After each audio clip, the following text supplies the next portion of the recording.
ஒரு சஹாபி பெண்மணி ஸல்லல்லாஹு அலைஹி வஸல்லம் அன்னவரிடத்துல வந்து, அல்லாஹ்வுடைய தூதரை, எனக்கு ஒரு நோய் இருக்குது. அவங்களுக்கு ஒரு நோய், என்ன நோய் அப்படின்னு சொன்னா வலிப்பு வரக்கூடிய ஒரு நோய் இருந்துச்சு. இப்ப இந்த வலிப்பு வர ஆரம்பிக்கும் போதெல்லாம் அந்த பெண்ணுக்கு என்ன ஆயிடும் அப்படின்னு சொன்னா, அவங்களுடைய ஆடைகள் எல்லாம் அங்கங்க அப்படியே கலைஞ்சு போயிடும். ஏன்னா இந்த வலிப்பு நோய் என்பது எப்போ வரும், எந்த இடத்துல வரும், எந்த நேரத்துல வரும் தெரியாது. அவங்க அந்த நோயுடைய இருக்கக்கூடியவர்கள் கவனமாகவே இருக்கக்கூடிய ஒரு சூழல் இருக்குது. அது அப்படிப்பட்ட ஒரு வியாதி. திடீர்னு என்ன செஞ்சிடும், அது வந்துடும்.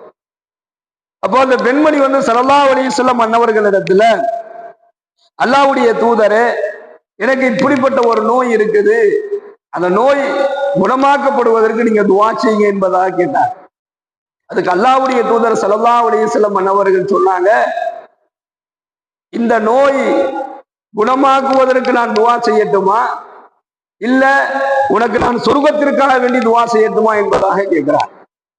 அந்த சஹாபி பெண்மணி சொன்னாங்க, யா ரசூலல்லாஹ், எனக்கு நீங்கள் சொர்க்கத்திற்காக வேண்டிய துஆ செய்யுங்க, இந்த நோயை நான் தாங்கிக்கிறேன், இந்த நோயினுடைய வேதனையை, இந்த நோயினுடைய நிலையை நான் தாங்கிக்கிறேன். ஆனா எனக்காக வேண்டி நீங்கள், இந்த நோய் வரும் பொழுது என்னுடைய ஆடைகள் எல்லாம் அங்கங்க விலகி போயிடுது, அது விலகாமல் இருப்பதற்கு நீங்கள் துஆ செய்யுங்கள் என்பதாக அந்த பெண்மணி சொல்லிட்டு போனாங்க. இவள் சொர்க்கத்திற்கான பெண் என்பதாக நபிகள் நாயகம் ஸல்லல்லாஹு அலைஹி வஸல்லம் அவர்கள் கூறியதாக ஹஜ்ரத்னா இப்னு அப்பாஸ் ரலியல்லாஹு அன்ஹு அவர்கள் அறிவிக்கக்கூடியத ஹதீஸை நம்ம பார்க்கிறோம். இரண்டாவது விஷயம், அல்லாஹ்வினுடைய நூரை, அல்லாஹ்வினுடைய அந்த நூரானியத்தையும் மன்னிப்பையும் ஒருவர் அடைய வேண்டும் என்று சொன்னால், தனக்காக, அதாவது அல்லாஹுவால் ஏற்பட்டிருக்கக்கூடிய சோதனைகள், இந்த சோதனையில ஒண்ணுதான் இந்த நோய் நொடிகள் எல்லாம். சில பேருக்கு நீங்காத நோய் இருக்கும்.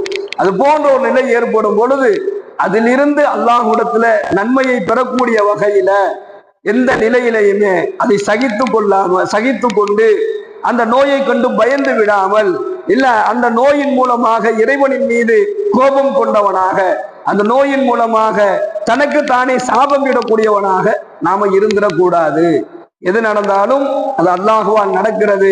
அல்லாஹ் எதை கொடுத்தானோ அதை அவனே என்ன செய்வான், ஷிஃபாவை வழங்குவான் என்கின்ற மன உறுதி இருந்துச்சு அப்படின்னு சொன்னா, யார் மன உறுதியோடு இருக்கின்றார்களோ, சோதனைகளிலும் நோய்களிலும் நெருக்கடியிலும் யாரு மன உறுதியோடு அல்லாஹ்விடத்திலே பிரார்த்தனை செய்து கொண்டு இருக்கிறாங்களோ, அவங்களுக்கு அல்லாஹ் தன்னுடைய நூரை வழங்கி தன்னுடைய மன்னிப்பை வழங்கி உதவி செய்கின்றான். எல்லாம் வல்ல இறைவன் அவனுடைய நூரையும் அவனுடைய மன்னிப்பையும் நமக்கும் நம்முடைய குடும்பத்தார்களுக்கும் நம்முடைய சந்ததிகளுக்கும் வழங்கி அருள் புரிவானாக. வாயுதாவான அல்ஹம்துலில்லாஹி ரப்பில் ஆலமீன்.